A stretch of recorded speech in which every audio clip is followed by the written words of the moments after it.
Segurem o chapéu de cangaceiro, porque o sertão tá pegando fogo hoje. No Mistérios do Sertão 54, a gente vai te levar pro coração da Bahia, onde Lampião, o rei do cangaço, botou um vereador corrupto pra correr. Quer desvendar as lendas mais quentes do sertão com a gente? Então já deixa aquele like maroto e se inscreve no canal agora. Assim, você não perde nenhuma história épica, cheia de mistério e aventura, que só o Mistérios do Sertão 54 traz para você. Bora pro cangaço! Antes de mergulhar na nossa história, vamos conhecer um pouco mais do homem por trás da lenda.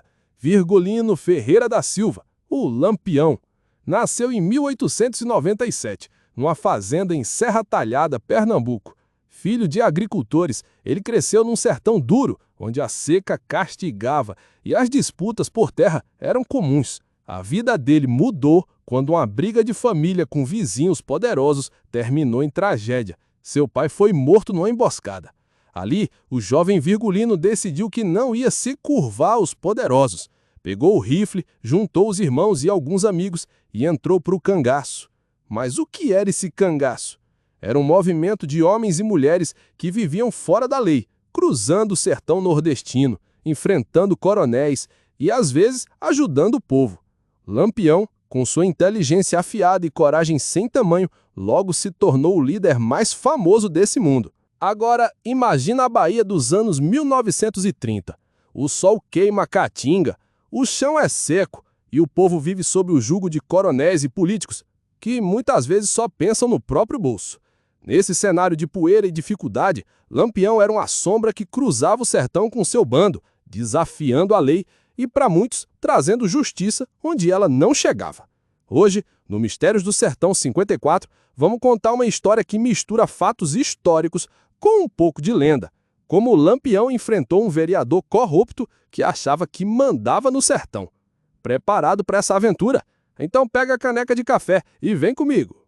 Mas como o Lampião ficou sabendo disso? O sertão tinha seus próprios meios de comunicação.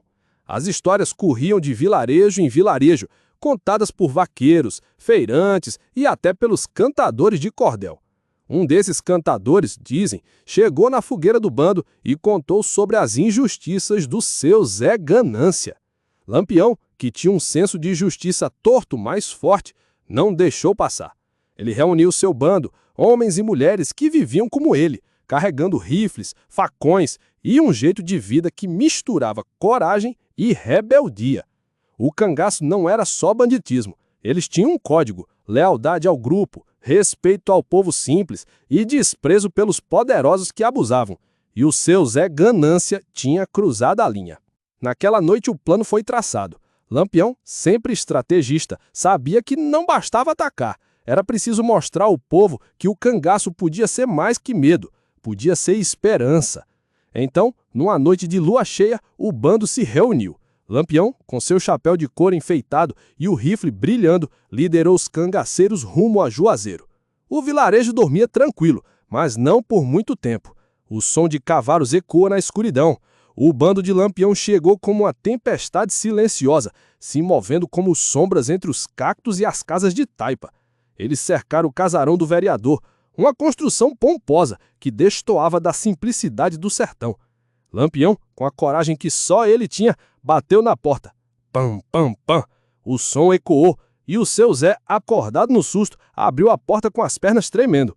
Quando viu aquele homem de óculos redondinhos, barba rala e rifle na mão, quase caiu para trás. Seu Zé, disse Lampião com a voz firme como pedra, o sertão tá cansado de gente como você. Abre o cofre, devolve o que é do povo, ou a coisa vai ficar feia. O vereador, desesperado, tentou negociar. Ofereceu um charuto, um copo de cachaça, até dinheiro do próprio bolso. Mas Lampião não era homem de se comprar. Conta a lenda que ele riu, jogou o charuto no chão e disse: "Prefiro o cheiro da pólvora." Aí, meu amigo, o bicho pegou. Lampião e o seu bando entraram no casarão. Os cangaceiros com seus facões e rifles reviraram tudo. Encontraram um cofre escondido atrás de um quadro, cheio de moedas e notas que o vereador tinha desviado do povo. Mas Lampião não queria aquele dinheiro para ele. Não, senhor.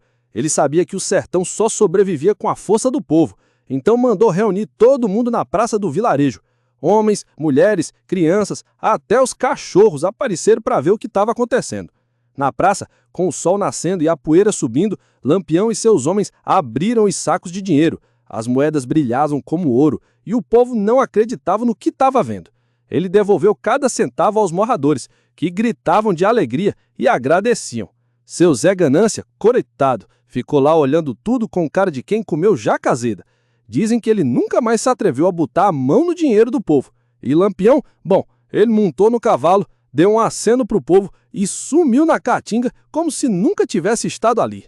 Mas a história não acaba aí. O que aconteceu em Juazeiro se espalhou como fogo no mato seco. Nas feiras, nas igrejas, nas conversas à beira do rio, o povo contava como Lampião enfrentou o vereador corrupto. E essa história ganhou vida, virou cordel, música e até hoje é lembrada como o momento em que o cangaço mostrou sua força. Mas quem era esse Lampião afinal? Ele não era santo, isso é certo. Seus métodos eram violentos e muitas vezes ele agia fora da lei. Mas para o povo simples do sertão, que vivia esmagado pelos poderosos, Lampião era mais que um bandido, era um símbolo de resistência, alguém que enfrentava coronéis e políticos sem medo. O cangaço, aliás, era mais que um grupo de homens armados, era um jeito de viver. Os cangaceiros carregavam seus enfeites, costuravam estrelas nos chapéus, usavam perfumes e até espelhinhos pendurados no peito. As mulheres, como Maria Bonita, que se juntou a Lampião anos antes, eram tão valentes quanto os homens. Elas atiravam, cavalgavam e ajudavam a planejar as ações. Viviam na estrada, dormindo sob as estrelas, enfrentando a polícia e a seca. E mesmo com toda a dureza, tinham momentos de alegria, dançando chachado ao redor da fogueira. Lampião liderava esse mundo com mão firme, mas também com carisma. Ele sabia que o sertão não era só terra, era o povo, as histórias, a luta. Essa história do vereador corrupto mistura o que sabemos do cangaço com um pouco da imaginação do sertão, mas ela mostra bem quem era Lampião, um homem que, para muitos, representava a resistência contra os poderosos que abusavam. Ele era temido, sim, mas também admirado, porque, no fim das contas, o sertão sempre foi terra de quem luta. E anos depois, quando Lampião e Maria Bonita foram mortos na Grota de Anguincos, em 1938, a lenda não morreu. Ela vive nas histórias, nos cordéis e em canais como o nosso, que mantém o sertão vivo. E aí, meus amigos do Mistérios do Sertão 54, que acharam dessa história? Lampião castigando o vereador corrupto é daquelas lendas que faz o coração do sertanejo bater mais forte. Será que ele era herói, bandido ou um pouco dos dois? Conta aqui nos comentários o que você acha. E se curtiu essa aventura, dá aquele like maroto, se inscreve no Mistérios do Sertão 54 e ativa o sininho para não perder nenhuma história cheia de mistério e ação do nosso sertão. Até a próxima e cuidado para não cruzar com o Lampião.